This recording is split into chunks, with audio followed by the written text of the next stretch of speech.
Hello, everyone, and welcome to another WWE tier list. This time around, we are going to be tier listing all of the WWE eras that I could think of based on both WWE.com, Wikipedia, and just my own mental knowledge. So, we're going to be starting all the way back in the Golden Era and working up to today. Speaking of the Golden Era, we're going to be ranking this first. So, the Golden Era is really any time period between 1982 to 84 and 91-92. This era is a very solid era for storytelling.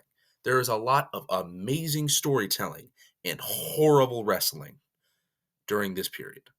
There's roughly 7 good matches between in the entire New Generation period, not New Generation, Golden Age era, whatever you want to call it, and that's why it's going to be going in B, because if you have 100 of a good thing and 0 of a bad thing, they average out to 50, and B is 50 in this situation. I did mention the new generation. We're going to the new generation. This is really any time period between 1992 and anywhere between 96 and 97. The Attitude Era starts at some point in there. This is by far the worst era of WWE. Once Hogan left, they didn't know what to do with everyone. They were just like, oh man, Hogan's gone. We need a new star. Oh, let's try Bret Hart and this new kid, Shawn Michaels. Yeah, I think that's enough. They'll be fine. Everybody else, whatever. And did not care a damn about anybody else. There were a few people who had their couple of years and then they went away, like Lex Luger and Diesel, but they were not that over. People like Sid were there, but really the only good wrestling came from Shawn and Bret, and that's it. And then obviously the screw job.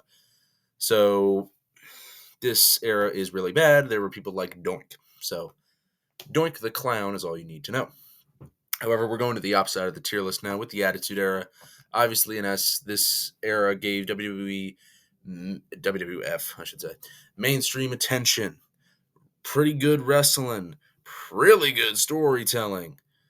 It was, in the moment, really, really good. And now it is really good. The reason that it's not, as good as it was then is because now that we look back on it, it was a little bit of a weird era, especially with what we know about Vince and his, personal things nowadays.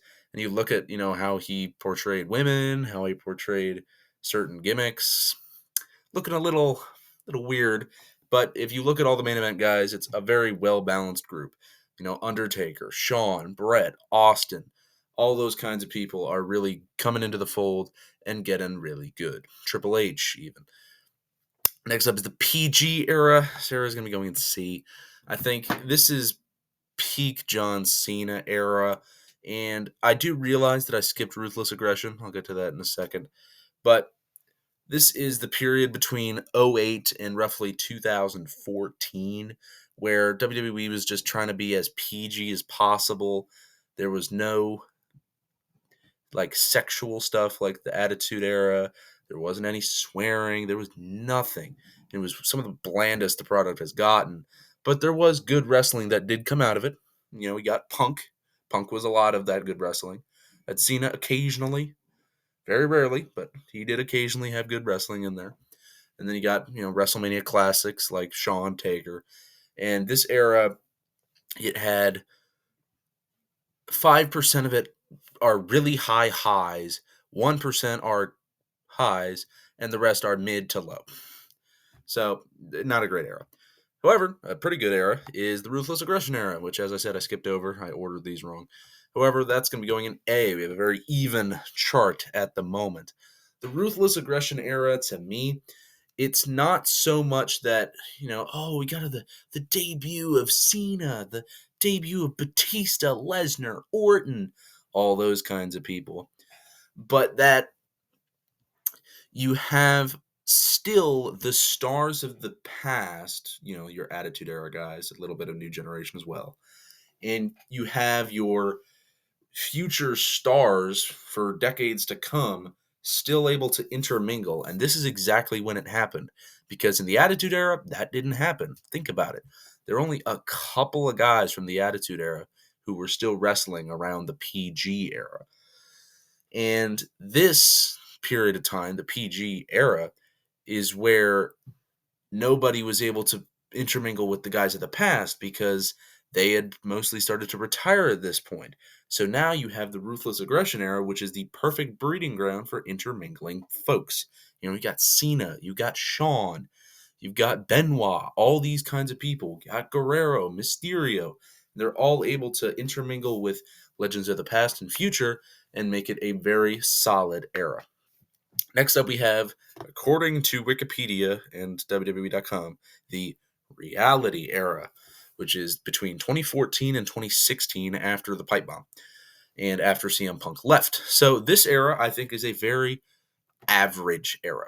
Every WrestleMania, to save one, was pretty solid. You have WrestleMania 30, which is obviously, yes, yes, yes. And then you have WrestleMania 31, which was a pretty solid Mania, really good ending. Then you have WrestleMania 32, which is pretty bad. And then otherwise, you have some interesting booking decisions. You have Batista winning the Rumble. You have Roman winning the Rumble. You have Triple H winning the Rumble. Okay. And then overall, there were a lot of balancing acts with this era. But if you look at the highlights compared to the lowlights, it is literally perfectly equal. Like, Daniel Bryan, finally, the undisputed World Heavyweight Champion. He won at WrestleMania, main evented the show. Yes! And then, like, a year later, oh, damn it, Roman's in the main event. Roman won the Rumble. Bryan's not in the Rumble at all. And it's just the worst booking decision you could think of. And that's why it goes right in B, right in the middle there. Next up, we have I think this one's called the New Era. I don't really remember, but this is between 2016 and 2021. This era is good SmackDown, bad Raw, in summary, at least for the first couple years. You got, AJ Styles' era of SmackDown, which is woohoo! And then you got Brock Lesnar, Raw, huh? Never there. And this era, there was a lot of middling going on. Obviously, once you get to 2021, you got, Thunderdome era, which we'll cover next. But there were a lot of lows, and some of them weren't their fault. Like WrestleMania 36 was really disappointing. Raw in 2020 was really weird, and so was SmackDown. And overall, not a great era. I do think, 2016, 17, 18 were awesome. They were fairly solid, and just them would probably go in A. But combined with the 19, 20, 21, and especially 2019, which was a terrible year for wrestling, this is going to go in C for me. Next up, we do have the Thunderdome era, and this one, again, partially not their fault. Obviously, they couldn't really go out anywhere because of COVID mandates. And this era featured a lot of interesting stuff. There was a lot of things that they couldn't do if they had fans there. The cinematic matches. And, some of them were really good. Styles Taker is one. Some of them were pretty bad, like Edge and Randy Orton at Backlash, greatest wrestling match ever. And this era balanced out Roman Reigns as Universal Champion, kind of talking slow, kind of still getting into the heel part of his character. People still really boo him, but now it's the point, so he's happy. And then at the same time, trying to work out what you do with the WWE title. The Intercontinental title meant literally nothing. The US title was kind of middling at this point. And overall, this era, I have to put it in B. I don't really have anything else to say about it. It's a very average era. And again, partially not their fault, but whatever. Lastly, we have the modern era, the TKO UFC merger era. And I don't think a lot of people realize how good the wrestling that we're getting is. If you look at the talent on the roster, and not just in the main event either, not just people like Roman, Seth, Drew, but people even in the undercard or the middle card that are actually really good that just don't get enough TV time nowadays. People like Chad Gable, who is probably one of the best wrestlers on the roster, who just doesn't get TV time, so people can't get over with him. One of the reasons people love the Attitude Era so much, and if you go back and watch episodes of Raw and SmackDown from that era, is that matches are super short, so you can have so many people on one show. I went back, and when I was doing one of my random match reviews, go watch those, by the way, I had to do one for something from the Attitude Era. So I went to that episode, I believe Raw, and all the matches were like 3 minutes, 4 minutes, 5 minutes. And they were packing, 7, 8 matches on one show and still able to get out all this story. That is why people love the Attitude Era so much. Because, in the words of Wrestle Talk, both of them are good though. Subscribe to them both. Everybody had something to do. Everybody meant something to someone. No matter where you were on the card, upper, mid, lower, you had a story. The Oddities had a story, even though they were probably the most jobber tag team to ever exist. However, I don't think that this era is an S tier era. I don't think it is. I don't think it belongs there yet. If they started going back to that Attitude Era formula of getting more people on the card and stopping all these, 4 or 5 match shows, okay, maybe S is debatable, but I'm going to put it in A for now. Because if we just look at the quality of wrestling we're getting without, like, predetermined, okay, this match should be XYZ, or this show should be ABC, then you look at it and it is amazing pro wrestling. So I challenge you this.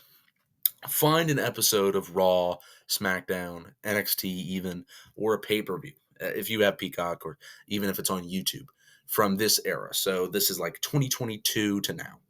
Find any match, and without any expectations, try and go in with a blank mind. Think you know nothing about these wrestlers. You know what wrestling is, but you've never heard of these people before, and just appreciate it. And you will be blown away by how good it is. So that's all of them. I hope you enjoyed. What the fuck? What? Is that Undisputed? What? Okay, Undisputed Era are also on here. Okay. There's one more. There's Undisputed Era here. Undisputed Era, I don't really know a lot about. I'm kind of going to this blind. I didn't expect to talk about them. They were really dominant in NXT, held a lot of titles, tag titles, North American title, had one of the best storylines, and Kyle O'Reilly broke up with the group. Again, I haven't gone back to watch much of it, but I've seen the matches that Adam Cole has had with this group and that other members of the group like Bobby Fish and Roderick Strong have had with one another, and they definitely are S-tiered as a faction and group, and their whole storyline, and literally everything about the group. But now we are fully finished.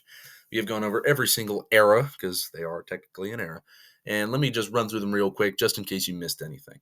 So, first up in S tier, we have the Attitude Era and the Undisputed Era. In A tier, we have the Ruthless Aggression Era and the now TKO Era. In B, we have the Golden Era, the Reality Era, and the Thunderdome Era. In C, we have the PG Era and the New Era. And in D, we have the New Generation Era. So, do you agree with my list? Do you think I'm completely wrong, completely right? Well, you probably don't think either of those, but nonetheless, let me know your thoughts and beliefs in the comments down below.